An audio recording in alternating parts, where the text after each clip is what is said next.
बिस्मिल्लाहिर्रहमानिर्रहीम, अस्सलाम वालेकुम व्यूअर्स, मैं हूं फारूक जौहरी और आप देख रहे हैं जौहरी स्पीक्स। मेरा ऑफिशियल यूट्यूब चैनल है। भारत को नया फ्लाइंग कॉफन मुबारक हो। मेरी मुराद भारत के जंगी लड़ाका तैयारे तेजास से है, जिसको भारत बहुत भरा चढ़ा कर बयान कर रहा था। लेकिन भारतीय फौज के अंदर जिस तरह से करप्शन हुई है, जिस तरह से राफेल तैयारी की खरीदारी में करप्शन हुई है और तेजास की जिस तरह से बनाने के अंदर कहा जा रहा है कि बड़े पैमाने पर करप्शन की गई है, अब वो करप्शन की कीमत जो है भारतीय पायलट्स चुकाते हुए नजर आ रहे हैं। दुबई एयर शो में तेजास करतब दिखाते हुए क्रैश हो गया, जिसमें इस तेजास को चलाने वाले फ्लाइंग जो ऑफिसर थे वो भी हलाक हो चुके हैं। अब जो इब्तदाई इन्वेस्टिगेशन रिपोर्ट्स और जो भारत के अंदर से तमाम चीजें सामने आ रही हैं, तेजास की साख को बचाने की हर मुमकिन कोशिश की जा रही है। भारतीय हुकूमत की जानिब से भी जो तहकीकाती माहिरीन है उनकी टीम को यह बावर करा दिया गया है और उनके ऊपर भी जो है वो दबाव डाला जा रहा है कि किसी तरह तेजास की साख को बचाया जाए और इस तमाम तरह हादसे की जिम्मेदारी को पायलट के ऊपर डाल दिया जाए और कहा जाए कि पायलट की गफलत और पायलट के गलत फैसले की वजह से तेजास जो है वो क्रैश हुआ है और वो तबाह हुआ है। इसमें तैयारे के अंदर कोई टेक्निकल फॉल्ट नहीं था या तैयारे के अंदर इंजन का कोई मसला नहीं था या तैयारे के अंदर कोई और मसला नहीं था, बल्कि यह मुकम्मल तौर पर पायलट की गफलत की वजह से त्यारा जो है वो क्रैश हुआ है। हालांकि 2 रोज कबल इसी त्यारे का इंजन जो है वो दुबई में लीक हुआ था और उसकी फुटेजेस भी सामने आई थी और तमाम दुनिया में भारत की जगहंसाई भी हुई थी कि भारतीय त्यारे तेजास का इंजन जो है वो लीक हो गया है और उसके नीचे बाल्टियां लगाकर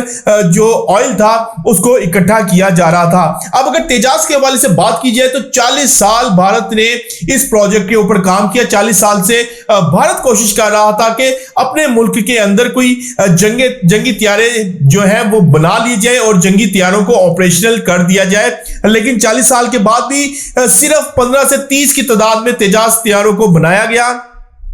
जबकि दूसरी जानिब अगर पाकिस्तान के हवाले से बात की जाए तो इससे आधे अरसे में पाकिस्तान ने JF-17 थंडर पे ना सिर्फ काम किया बल्कि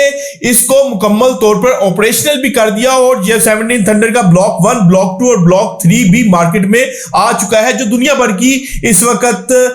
जो तवज्जो है वो हासिल करने में कामयाब हो चुका है। दुबई एयर शो में भी दुनिया भर ने JF-17 की सलाहियतों को ना सिर्फ एप्रिशिएट किया है बल्कि JF-17 थंडर के अंदर दिलचस्पी भी जाहिर की है। दोबारा वापस आते हैं भारतीय फ्लाइंग कॉफन की जानिब। अब तेजस जो है वो 15 से 30 की तादाद में अब तक तैयार हो चुके हैं और जब कभी भी इस किस्म के एयर शोज होते हैं तो दुनिया भर के मुमालिक जो है वो अपना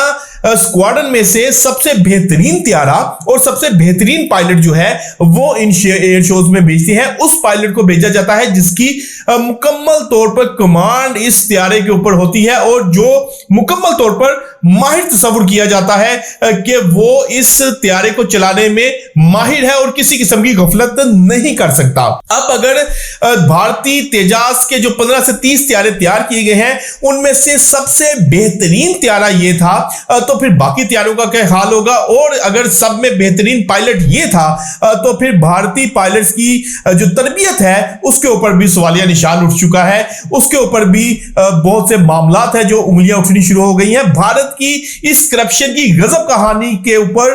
भारतीय जो एयर चीफ हैं उन्होंने भी वाज़िया तौर पर निशानदही की थी कि भारत में इस तमाम प्रोजेक्ट्स के अंदर कई 100 करोड़ की जो है वो करप्शन हो रही है। राफेल त्यारों की खरीदारी हो या फिर दूसरे दफाई मामलात हो, भारत के अंदर बेतहाशा जो है इस हवाले से करप्शन की गई है। राफेल त्यारों की खरीदारी के ऊपर 1750 करोड़ रुपए की करप्शन के सबूत और करप्शन जो है वो सामने आई थी। अब भारत ने एक सबमरीन भी बनाई थी, वो भी उनके पानियों में डूब गई। अब तेजास का भी ये हाल हो गया है कि तेजास एक इससे कबल जो है वो भारत के अंदर क्रैश किया था, लेकिन अगर ये तेजास जो है भारत के अंदर क्रैश होता तो इसका वो इंपैक्ट ना आता, वो इसकी रसवाई ना होती, ना ही जग हंसाई का सामना भारत को करना पड़ता, जो कि इस हादसे के बाद भारत को करना पड़ रहा है। क्योंकि दुनिया भर में इस एयर शो में तमाम ममालिक वो तैयारे लेकर आए थे जो कि जिसकी वो मार्केटिंग करना चाहते थे, जिसकी वो मार्केट को बढ़ाना चाहते थे और जो चाहते थे कि दुनिया की तवज्जो इन तैयारों की जानिब मबजूल हो, दुनिया इन तैयारों को अप्रिशिएट करे और फिर दुनिया जो है इन तैयारों को लेने के लिए आमादा हो। लेकिन इस तमाम तर सूरत हाल में तेजास जो है वो क्रैश हो चुका है और ऑपरेशनल होने से पहले ही तेजास की मार्केट जो है वो डाउन हो चुकी है, यानी कि दुल्हन निकाह से पहले ही विधवा हो गई है, निकाह से पहले ही दुल्हन बेवा हो चुकी है। तेजास के ऊपर जहां सवालिया निशानात उठ गए हैं वहां पर भारतीय पायलट्स की जो सलाहियतें हैं उनके ऊपर भी सवालिया निशानात उठते हुए नजर आ रहे हैं कि ये जो भारतीय पायलट्स हैं अब इनकी क्या जो है वो सलाहियतें हैं ये भी अब खुलकर सामने आ गया है। इससे कबल कांग्रेस की जो अमेरिकन कांग्रेस की रिपोर्ट आई थी उसमें पाकिस्तानी पायलट्स की सलाहियतों को ना सिर्फ जो था अप्रिशिएट किया गया था बल्कि कहा गया था कि पाकिस्तान ने चाइनीज से टेक्नोलॉजी का बेहतरीन इस्तेमाल किया और भारत को पाकिस्तान के मुकाबले में बुरी तरह जो है वो शिकस्त का सामना करना पड़ा। अब भारतीय माहिरीन जो है तमाम तर गलती, तमाम तर जो इस हादसे की जिम्मेदारी पायलट के ऊपर डाल रहे हैं कि पायलट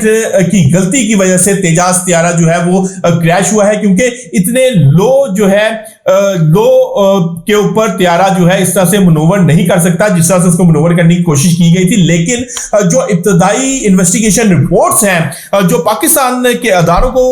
हासिल हुई हैं उसके मुताबिक तेजास तैयारे का इंजन जाम हो गया था, जिसके बाद पायलट से तेजास तैयारा को ऊपर नहीं उठाया गया और तेजास तैयारा जो है वो गिरकर तबाह हो गया। यानी कि तेजास तैयारे के जो टेक्निकल फॉल्ट्स हैं वो अब खुलकर सामने आ रहे हैं और दुनिया भर में भारत की जग हंसाई हो रही है। लेकिन भारतीय हुकूमत की जानिब से बहरहाल जो इन्वेस्टिगेशन करने वाली टीम है उनके ऊपर शदीद तरीन दबाव डाला जा रहा है कि इस तैयारी की तबाही का जिम्मेदार फिलफोर जो है और फौरी तौर पर जो है